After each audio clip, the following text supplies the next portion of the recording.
தனியாருடைய காணிகளை சட்டவிரோதமாக ஆக்கிரமித்து இங்கே ஒரு விகாரியை கட்டி அமர்ந்திருக்கின்ற இந்த பௌத்த பிக்குவினுடைய இனவெறி செயல்பாட்டினாலே தமிழ் மக்கள் மத்தியில் பெரும் ஆத்திரம் பொங்கிக் கொண்டிருக்கின்றது.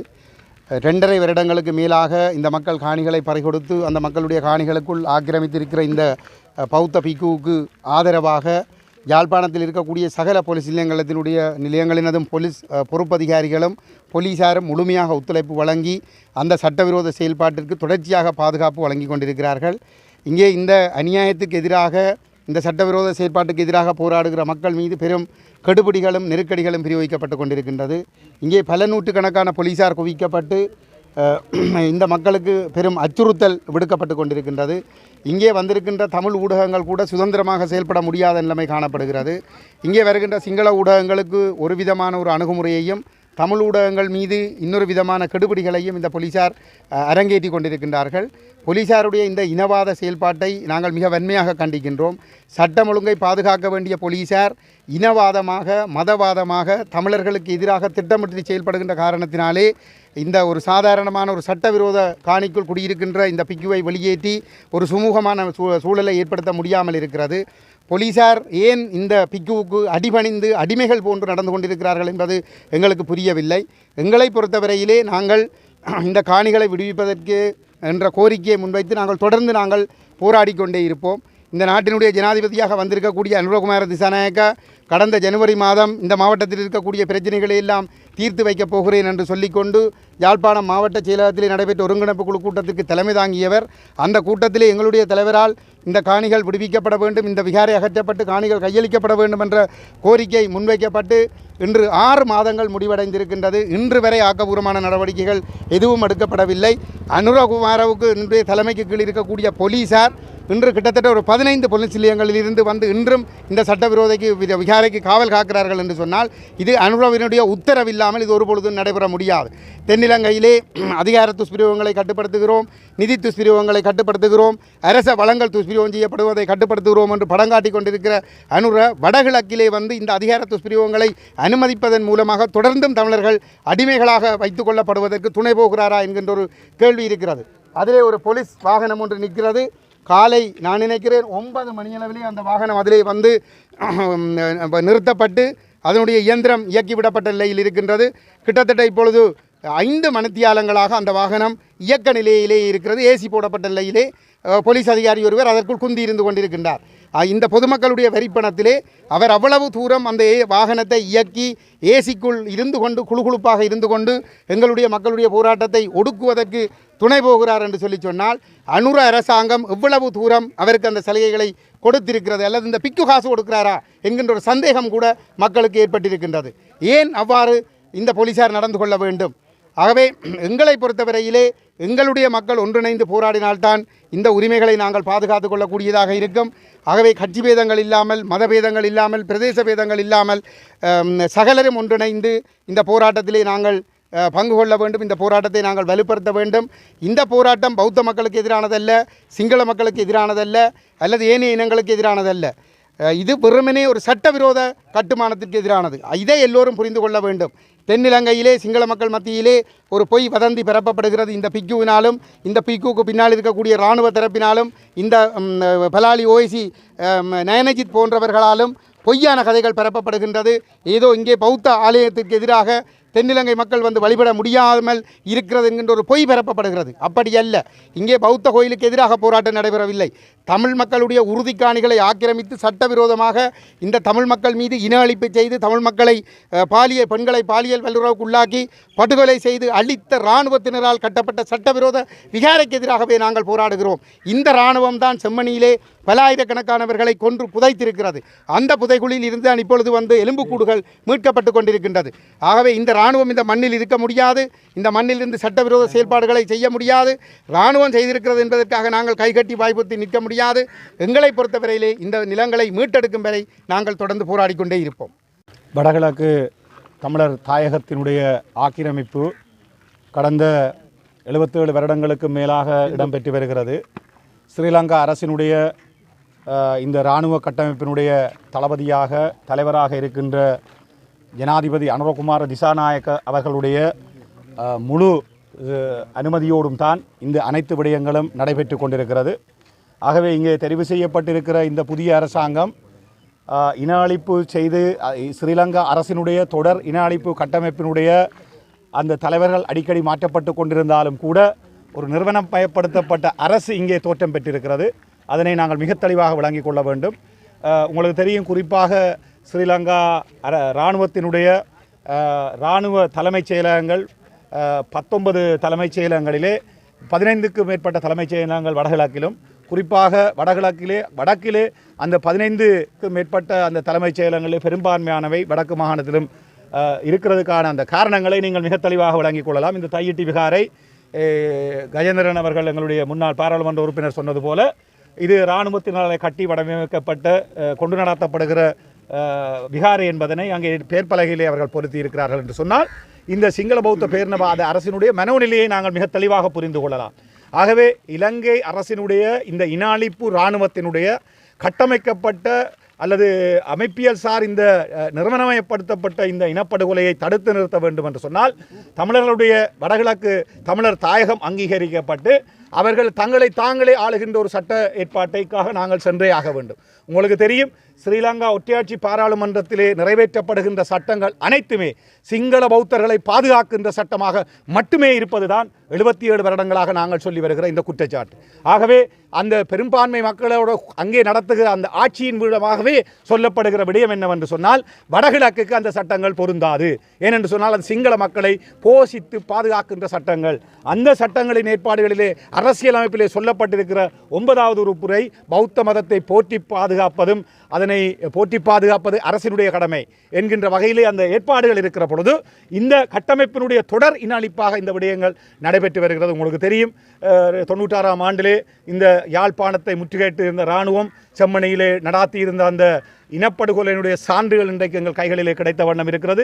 இவ்வாறு நேற்றைய தினம்தான் உங்களுக்கு தெரியும், நவாலி சென்ட் பீட்டர்ஸ் தேவாலயத்தின் மீது சந்திரிகா அம்மையாருடைய காலத்திலே குண்டு வீசப்பட்டு 136 சடலங்கள் அங்கே சவல்களினாலே, இந்த மம்பட்டிகள் சவல்களால் அள்ளு போடப்பட்ட வரலாறு உங்களுக்கு தெரியும். இலங்கையினுடைய சட்டம் ஒன்றாக இருக்கும் என்று சொன்னால் அந்த விமானப்படை குண்டு போட்ட விமானத்தில் யார் விமானி என்றது தெரியும்.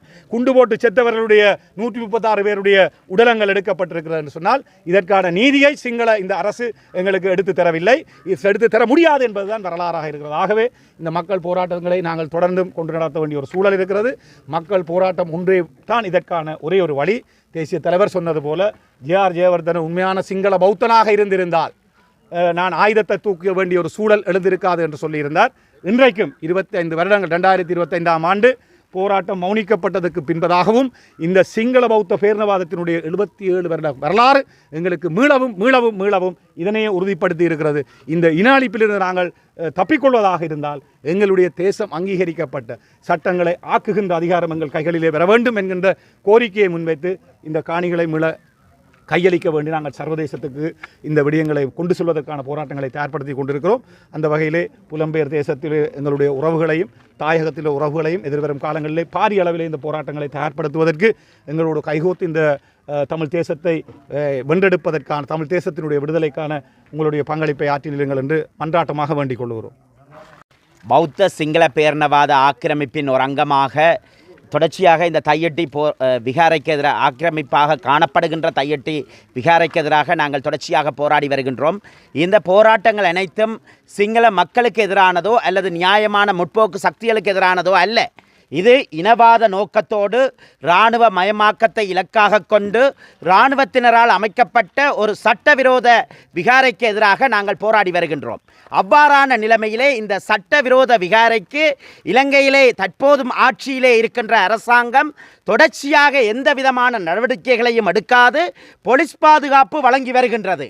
ஆகவே இந்த நாட்டிலே சட்டம் ஒழுங்குக்கு அப்பால், அதாவது சட்டவிரோதமாக செயற்படுகின்ற விடயங்கள் அவை இராணுவத்தினருடையதாக இருந்தால் அல்லது பௌத்த சிங்கள பேரினவாதத்தினுடையதாக இருந்தால் அவற்றிற்கு இலங்கை அரசாங்கத்தினுடைய முழுமையான ஒத்துழைப்பு இருக்கின்றது என்பதை எல்லோரும் கண்டுகொள்ள முடிகின்றது. அந்த அடிப்படையில் தான் நாங்கள் போராடுகின்றோம். உண்மையிலே இந்த விகாரை தமிழ் மக்களுடைய தங்களுடைய காணிகளுக்காக போராடுகின்ற நிலைமையிலே தான் இருந்து கொண்டிருக்கின்றது. எங்களுடைய நிலங்கள் விடுவிக்கப்பட வேண்டும். நாங்கள் மாற்று நிலங்களை நாங்கள் கோரவில்லை. எந்த சந்தர்ப்பத்திலும் நாங்கள் பூர்வீகமாக வாழ்ந்து வளர்ந்த ஒரு தொன்மை வாய்ந்த எங்களுடைய காணிகள் எங்களிடம் மீண்டும் கையளிக்கப்பட வேண்டும். இந்த ஜனாதிபதி அவர்கள் தேர்தல் பரப்புரை கூட்டங்களிலே சொல்லியிருந்தார், அதாவது மக்களுடைய நிலங்கள் அனைத்தும் மக்களுக்கு சொந்தமானது என்று சொல்லியிருந்தார். ஆனால் இன்று நடப்பது போலீசாரை கொண்டு மக்களுடைய போராட்டம் அடக்கப்படுகின்றது. இந்த இடத்திலே பௌத்த சிங்கள பேரினவாதத்திற்கு தொடர்ச்சியாக அரசாங்கம் முண்டு கொடுத்து கொண்டிருக்கின்றது. இந்த அடிப்படையிலே உடனடியாக எங்களுடைய நிலங்கள் எங்களிடம் கையளிக்கப்பட வேண்டும். தமிழர் தாயகத்திலிருந்து இராணுவ வெளியேற்றம் நிகழ வேண்டும் என்று கோரிக்கை விடுக்கின்றோம்.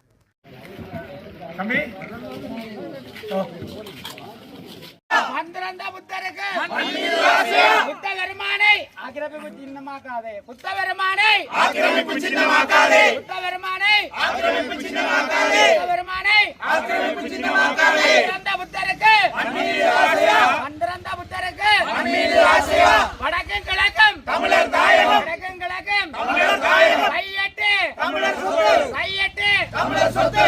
கையெட்டு தமிழர் சொத்து. எங்களின் சொந்த மண். இந்த மண் எங்களின் சொந்த மண். இந்த மண் எங்களின் சொந்த மண். இந்த மண் தமிழர் சொத்து. தமிழர் சொத்து. வேண்டாம் வேண்டாம் ஆட்சிகாணி வேண்டாம். வேண்டாம் வேண்டாம் ஆட்சிகாணி வேண்டாம். வேண்டாம் வேண்டாம் ஆட்சிகாணி வேண்டாம். கையெட்டு தமிழர் சொத்து. கையெட்டு தமிழர் சொத்து. விரோத வியாரைக்கு காவல்துறை காவலா. விரோத வியாரைக்கு காவல்துறை காவலா. சட்டவிரோத வியாரைக்கு காவல்துறை காவலா.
மந்திரந்த புத்தருக்கு புத்த பெருமானை புத்த பெருமானை ஆக்கிரமிப்பு சின்னமாக்காதே. புத்த பெருமானை ஆக்கிரமிப்பு சின்னமாக்காதே. புத்த பெருமானை ஆக்கிரமிப்பு சின்னமாக்காதே. வேலைக்கு கையெட்டு அப்பேடம அப்பேடம அப்பேடம நீதி விரோதி பஞ்சலே நீதி விரோதி பஞ்சலே நீதி விரோதி பஞ்சலட்ட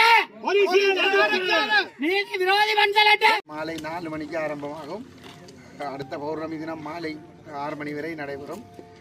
போராட்டத்துக்கு முழு ஆதரவையும் வழங்குமாறு கேட்டு இந்த நிகழ்வை நிறைவு செய்கிறோம். நன்றி. சட்டவிரோதமாக அமைக்கப்பட்ட தையிட்டி விஸ்வவிகாரையை அகற்றக் கோரி இன்றைய தினம் போராட்டம் முன்னெடுக்கப்பட்டது.